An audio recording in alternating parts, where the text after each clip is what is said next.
चलो, तो आज जो है हम प्लेन की इक्वेशन के बारे में पढ़ेंगे। हम पढ़ेंगे इक्वेशन ऑफ प्लेन।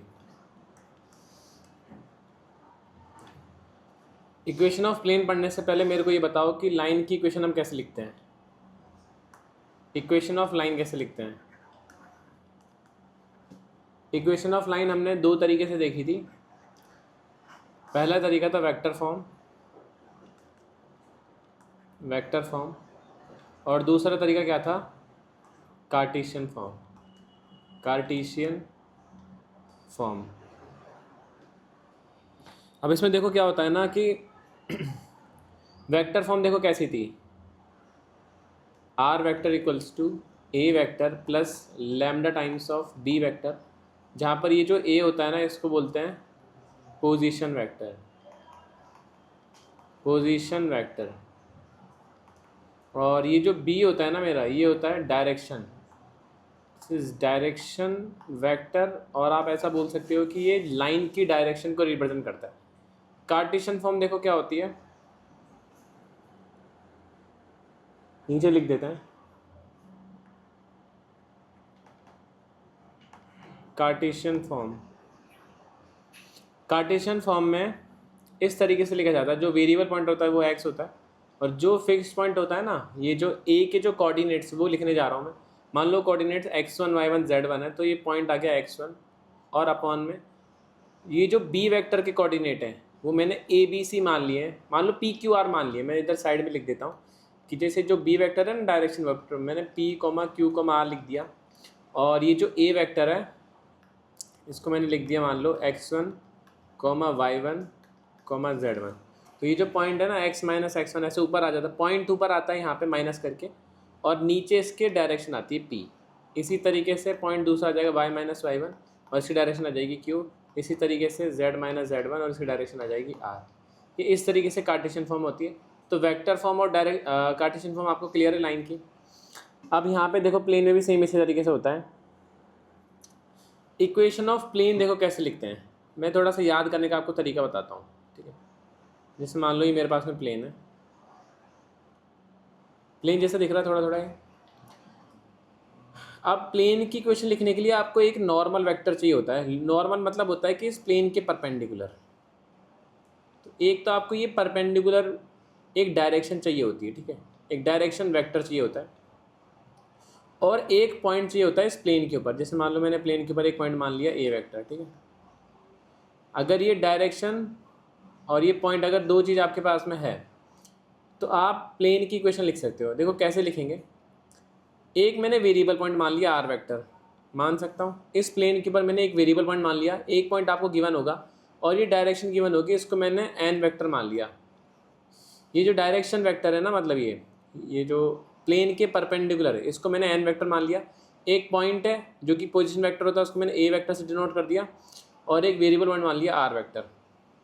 अब मेरे को एक बात बताओ, ये जब मैं दो पॉइंटों के डिफरेंस से, मतलब R vector minus A vector से जब मैं एक वेक्टर बनाऊंगा, तो क्या वो वेक्टर ऐसे बन जाएगा, ऐसे करके। अब ये वाला जो वेक्टर है और जो प्लेन के परपेंडिकुलर वेक्टर है, ये दोनों आपस में परपेंडिकुलर है कि नहीं है? क्योंकि देखो एक तो प्लेन के पैरेलल है और एक प्लेन के परपेंडिकुलर है, तो ये आपस में परपेंडिकुलर हुआ कि नहीं हुआ? और अगर दो वेक्टर्स आपस में परपेंडिकुलर है, तो इन दोनों का डॉट क्या होना चाहिए? इन दोनों का डॉट क्या होना चाहिए? मतलब आर माइनस ए वेक्टर, जिसे आर और ए से मिलकर जो वेक्टर बनाए, ये वाला वेक्टर जो प्लेन के पैरेलल है और ये प्लेन के परपेंडिकुलर है, इन दोनों वेक्टर्स का डॉट कितना होना चाहिए? डॉट कितना होना चाहिए बताओ? 0 होना चाहिए ना, क्योंकि अगर दो वेक्टर्स परपेंडिकुलर होते हैं तो उनका डॉट प्रोडक्ट कितना होता है? 0 होता है। ये मैंने आपको पढ़ाया है। तो मैं बोल सकता हूँ कि जो r माइनस ए वेक्टर होगा, इसका अगर मैं डॉट ले लूँ किसके साथ में? परपेंडिकुलर वाले वेक्टर के साथ में। परपेंडिकुलर वेक्टर कौन सा है? N vector. तो डॉट प्रोडक्ट कितना आना चाहिए? 0 आना चाहिए। ये मेरी प्लेन की वेक्टर फॉर्म ऑफ इक्वेशन होती है।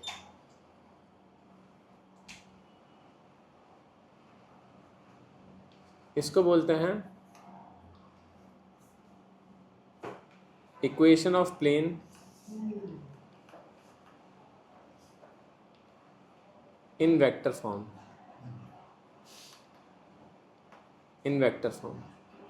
क्लियर है कि ये वाली इक्वेशन? अब यहीं से हम देखो कार्टेशियन इक्वेशन बनाने का ट्राई करेंगे। कार्टेशियन इक्वेशन जो होती है ना वो वेक्टर फॉर्म से ही ड्राइव होती है हमेशा।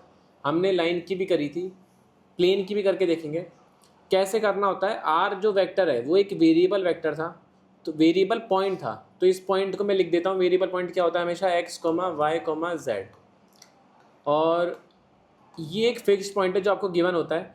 तो इस पॉइंट को मैं x1 y1 z1 मान सकता हूँ। तो मैंने मान लिया x1 coma y1 coma z1।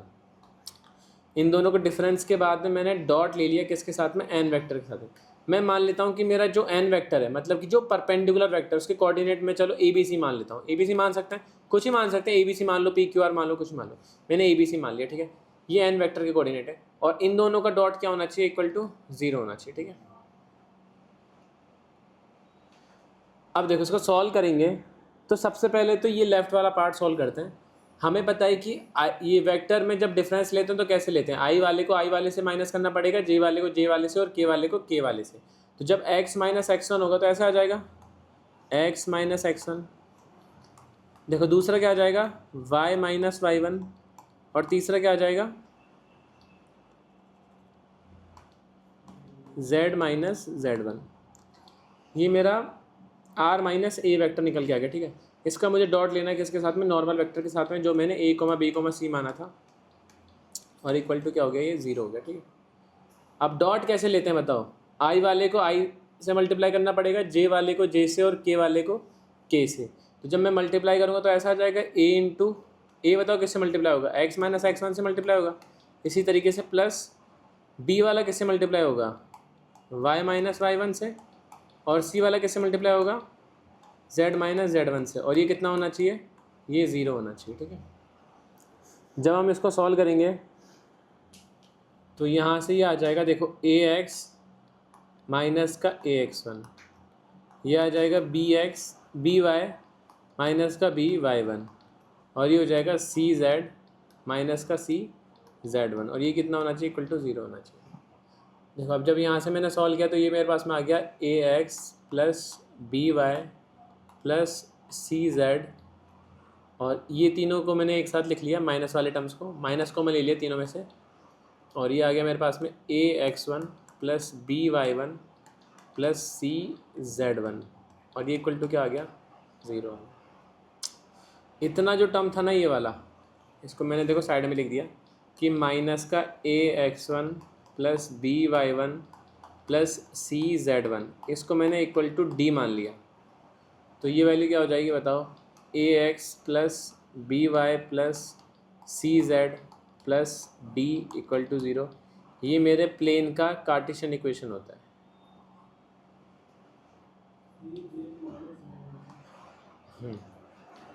This is the equation of plane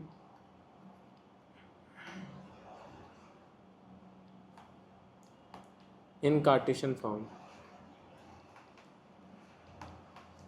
in Cartesian form, ठीक है। ये मेरा इक्वेशन ऑफ प्लेन होता है इन कार्टेशियन फॉर्म, ठीक है। हाँ माइनस के साथ, पूरे माइनस के साथ को डी माना है तो इसलिए मैंने प्लस का डी लिख दिया, ठीक है। ये माइनस जो है इधर चला गया तो ये डी हो गया, ये मेरी प्लेन की इक्वेशन होती है इन कार्टेशियन फॉर्म।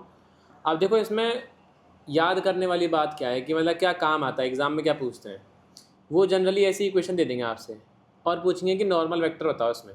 अब मेरे को बताओ कि नॉर्मल वेक्टर हमने क्या माना था, नॉर्मल वेक्टर हमने बताओ क्या माना था, नॉर्मल वेक्टर ऊपर देख के बताओ, नॉर्मल वेक्टर क्या माना था। ये एन वेक्टर के कोऑर्डिनेट क्या थे, ए बी सी थे ना इसके कोऑर्डिनेट्स। तो अब मेरे को बताओ जब फाइनल इक्वेशन आई है इसमें ए बी सी कहाँ पर है, क्या वो एक्स वाई जेड के कोफिशिएंट, एक्स वाई जेड के कोफिशिएंट है कि नहीं है। तो नॉर्मल वेक्टर आपको कैसे मिलेगा, हमेशा नॉर्मल वेक्टर मिलेगा coefficients of X comma Y comma Z, इसके कोफिशिएंट्स होते हैं नॉर्मल वेक्टर। समझ में आ गया नॉर्मल वेक्टर कैसे मिलेगा।